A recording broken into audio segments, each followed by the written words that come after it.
Assalamualaikum warahmatullahi wabarakatuh. Perkenalkan, nama saya Maya Agustin dari program Studi Sistem Informasi dengan NIM 3912050014. Di sini saya akan mempresentasikan tugas 2 dengan dosen pengampu Ibu Diah Ningrum SPD MED. Dosen tamu Ibu Asar Prof. Mimi Fitriana Zaini MH PSY PhD dengan materi pentingnya emotional intelligence dan multi intelligence. Mengapa kecerdasan emosional itu penting? Ini dikarenakan EQ berperan sangat penting dalam proses menghadapi kehidupan sosial yang harus berinteraksi dengan orang lain. Tak adanya EQ, kita tidak akan bisa menjalankan hidup sebagai individu yang berinteraksi dengan lingkungan sekitar. Karena sifat-sifat di atas, bila seorang memiliki EQ tinggi namun taraf kecerdasan emosionalnya rendah, maka cenderung akan terlihat sebagai orang yang keras kepala, sulit bergaul, mudah frustasi, tidak mudah percaya kepada orang lain, tidak peka dengan kondisi lingkungan, dan cenderung putus asa bila mengalami stres.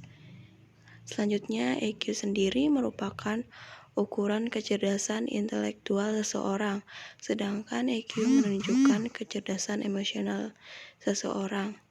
Dan sebaliknya, kemampuan memahami dan mengekspresikan emosi dapat memegang peran yang setara, bahkan lebih penting dalam cara seseorang menjalani hidup.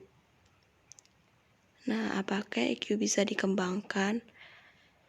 Kecerdasan emosional yang dimiliki seseorang bukanlah mutlak bawaan sejak lahir. Ia dapat berubah dan diasah. Seiring bertambahnya usia dan kedewasaan, nilai EQ seseorang biasanya akan semakin meningkat.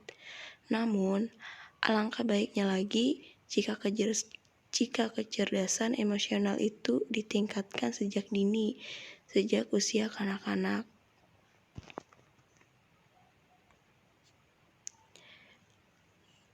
Selanjutnya, EQ atau EQ. Dalam bukunya Emotional Intelligence, Why It Matter More Than EQ, kecerdasan emosional, kenapa itu lebih penting dari EQ? Daniel Goleman berkata, EQ lebih menentukan kesuksesan seseorang daripada EQ. Itu sebabnya mereka menganggap EQ pada dasarnya lebih penting daripada EQ. Kecerdasan intelektual ini juga mewakili kemampuan dalam pemrosesan visual dan spasial, pengetahuan tentang dunia, serta kekuatan ingatan. Sementara EQ adalah kemampuan seseorang dalam memahami, mengendalikan, mengevaluasi, dan mengekspresikan emosi. Nah, bagaimana cara meningkatkan kecerdasan emosional? Mengasah emosional, mengekspresikan emosi.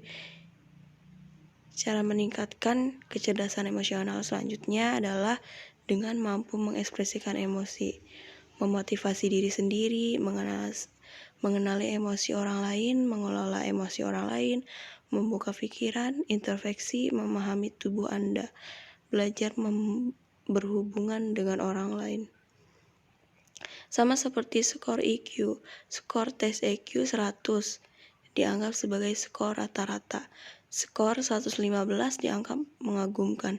Namun skor 85 menunjukkan ada beberapa tantangan yang sedang dihadapi seorang anak. EQ sendiri mewakili beberapa kemampuan seperti mengidentifikasi emosi. Selanjutnya, orang dengan EQ tinggi biasanya memiliki kemampuan untuk memperhatikan tugas yang ada dan tidak mudah terganggu oleh lingkungan sekitar. Meski bukan perfeksionis, mereka cenderung lebih fokus ketika mengerjakan sesuatu. Karena itulah, mereka yang memiliki EQ tinggi tak mudah menyerah dan tak suka menunda-nunda sesuatu. Terima kasih. Itu saja presentasi dari saya. Mohon maaf bila ada salah. Wabillahi taufiq wal hidayah. Wassalamualaikum warahmatullahi wabarakatuh.